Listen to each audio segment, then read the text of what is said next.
మోకాళ్లలో గుజ్జును పెంచి నొప్పిని తగ్గించి సర్జరీని దూరం చేసే ఫ్రీడమ్ వాక్.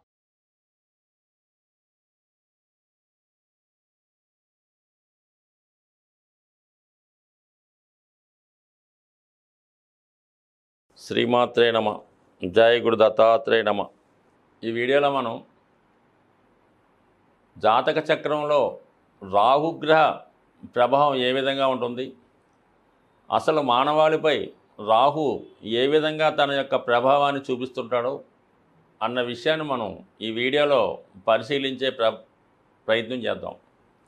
రాహువు కేతువు ఈ రెండు గ్రహాలు కూడా 180 డిగ్రీల్లో సంచరించడం జరుగుతూ ఉంటుంది. వీళ్ళని కార్మిక్ కంట్రోల్ ప్లాంట్స్ అంటారు. అంటే మనం గత జన్మలో చేసుకున్నటువంటి కర్మలని ఈ జన్మలో అనుభవించే విధంగా చేయడం జరుగుతుంటుంది ఈ రెండు గ్రహాలు కూడా. ఈ రాహుకి కానీ కేతువు కానీ స్వతంత్రంగా ఒక గృహం అయితే ఉండదు. అంటే మిగతా మనకి రాశిచక్రంలో మేషం నుంచి మీనం వరకు లెక్కెట్టుకున్నప్పుడు ప్రతి భావానికి ఈ నవగ్రహాల్లో 7 గ్రహాలకి ఏదో ఒక గృహం ఉంటుంది. అంటే ఉదాహరణకి మేషరాశి కుజుడు అధిపతి, వృషభానికి శుక్రుడు, మిథునానికి బుధుడు, ఆ విధంగా 7 గ్రహాలకి సొంత గృహాలు ఉన్నాయి తప్ప ఈ రాహు కేతు గ్రహాలకి సొంత గృహాలు లేకపోవడం వల్ల అవి ఏ భావంలో ఉంటే ఆ భావాన్ని వారి యొక్క ఆధీనంలో తీసుకొని ఫలితాలు ఇవ్వడం జరుగుతుంటుంది. అయితే గత జన్మలో జాతకుడు చేసుకున్నటువంటి విధానాన్ని బట్టి వాడు చేసిన ఫలితాన్ని బట్టి ఈ జన్మలో అవి ఫలితాన్ని ఇవ్వడం జరుగుతుంటాయి. స్వతంత్రంగా చెప్పాలంటే రాహు ఏదైనా ఒక భావంలో ఉంటే ఆ భావం యొక్క ఫలితాల్ని విపరీతంగా పెంచడం జరుగుతుంటుంది. అలాగే ఒక గ్రహంతో కలిస్తే ఆ గ్రహం యొక్క ఫలితాలు అధికంగా ఇవ్వడం జరుగుతుంటుంది. అంటే ఆ గ్రహం యొక్క సొంత ఫలితాలతో పాటు రాహు యొక్క తామస ఫలితాలను ఇవ్వడం, అంటే మొత్తం మీద ఒక భయంకరమైనటువంటి చెడ్డ ఫలితాలు కూడా కలవడం జరుగుతుంటుంది. అంటే సాధారణంగా ఏంటంటే రాహు గురువుతో కలిసినప్పుడు మనం ఏమంటాం, గురుచండాల యోగం అంటున్నాం. అంటే గురుచండాల యోగం అంటే ఏంటి?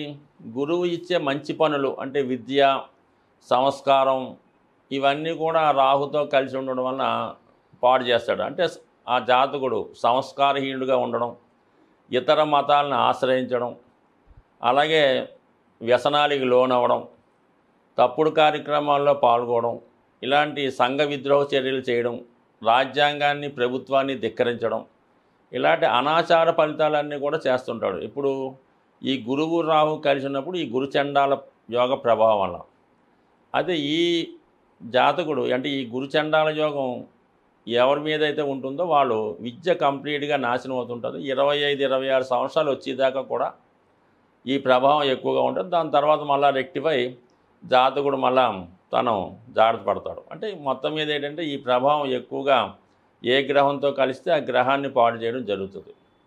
సో అలాగే శుక్రుడితో కలిసినప్పుడు, శుక్రుడు రాహు జాతకంలో కలిసినప్పుడు లేదంటే శుక్రుడి యొక్క రాశులైనటువంటి వృషభ తులలో రాహు ఉన్న జాతకుడు వ్యసనాలకి లోనవుతుంటాడు, ధనాన్ని దుర్వినియోగం చేస్తుంటాడు, చిన్నతనం నుంచే ప్రేమ వ్యవహారాలు, వ్యభిచారం చేస్తూ ఉంటాడు, అలాగే అక్రమ సంబంధాలు, ఇల్లీగల్ కాంటాక్ట్స్, వావి వరుసలు లేకుండా ప్రవర్తించడం, ఇటువంటి కార్యక్రమాలన్నీ ఎక్కువ చేస్తుంటాడు. అలాగే స్త్రీలను ద్వేషించడం, వాళ్ళని ఉపయోగించుకొని ధనం సంపాదించడం, ఇలాంటి కార్యక్రమాలు ఈ శుక్రుడు రాహు కలిసి ఉండడం వల్ల పాడయ్యే అవకాశం ఉంది.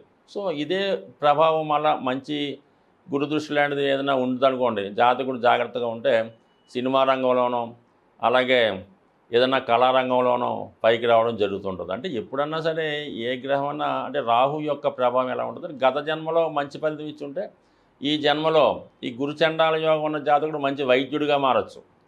ఈ శుక్రుడు రాహు కలిసి ఉంటే వాడు మంచి సినిమా యాక్టర్గా టాప్ ర్యాంక్లో ఏ చిరంజీవిలాగో ఏ రజనీకాంత్లాగా కూడా మారచ్చు. సో ఇలాగా ఉంటుంది, అలాగా ఉంటుంది. సో ఏదైనా మొత్తం మీద గత జన్మ ఫలితాన్ని బట్టి రాహు ఈ జన్మలో తన ఫలితాన్ని ఇవ్వడం జరుగుతుంది. సో ప్రస్తుతం రాహు మీనరాశిలో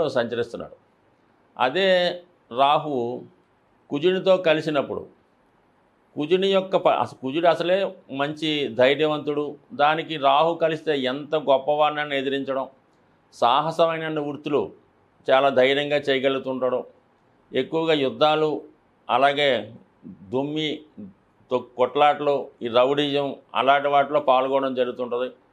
సో ఈ విధంగా ఈ రాహు ప్లస్ కుజుడు కలిస్తే జాతకుడు ఒక విధంగా ఇలాంటి వీధి రౌడీగా మారచ్చు.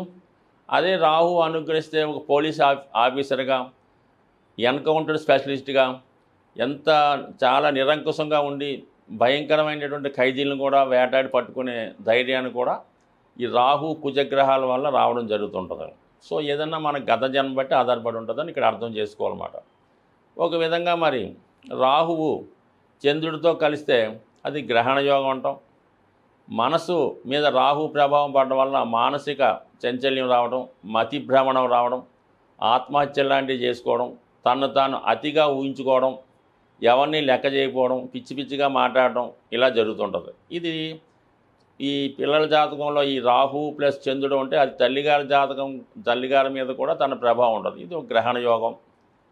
అలాగే రాహువు సూర్యుడు రవి కలిసినప్పుడు ఒక విధంగా సర్పయోగం కలపడుతుంది. అంటే ఇది తండ్రి గారికి ఇబ్బంది కలుగుతుంది. జాతకుడు కూడా పెద్దవాడిని లెక్క చేయకుండా చాలా వ్యసనపరుడై అందరినీ ఇబ్బంది పెడుతుంటాడు. అలాగే వీళ్ళకి సంతానం కలగడం కూడా కష్టం అవుద్ది.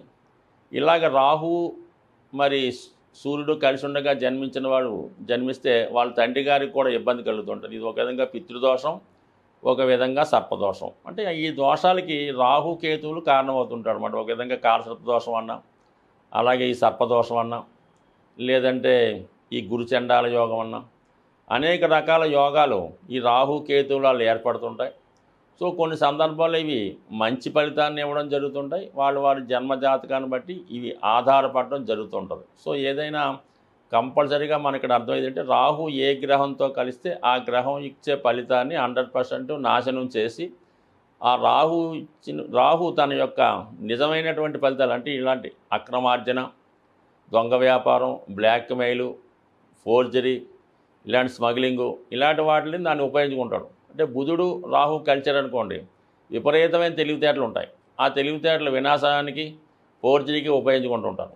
సో ఈ విధంగా రాహు ప్రభావం ప్రతి గ్రహం మీద ఉన్నప్పుడు ఆ గ్రహ కారకత్వాలు నాశనం అవుతాయి. కాబట్టి అది ముందుగానే జాతకంలో గమనించి జాతకులు జాగ్రత్త పడితే అది బ్రహ్మాండంగా మంచి యోగంగా మార్చుకొని విపరీతమైనటువంటి సక్సెస్ కూడా సాధించే అవకాశం ఉంటుంది. కాబట్టి ఏదైనా రాహు యోగాన్ని ఇవ్వగలడు, అవయోగాన్ని కూడా ఇవ్వగలడు. సో ఏదైనా రాహుగ్రహ అనుగ్రహం కోసం కంపల్సరీగా శివుణ్ణి ఆరాధించడం, అలాగే అమ్మవారిని కనకదుర్గ అమ్మవారిని ఆరాధించడం, కంపల్సరీగా రుద్రాక్ష ధారణ వల్ల రాహు ప్రసన్నుడై జాతకుడికి అనుగ్రహాన్ని కూడా ఇచ్చే అవకాశం ఉంటుంది. స్వస్తి.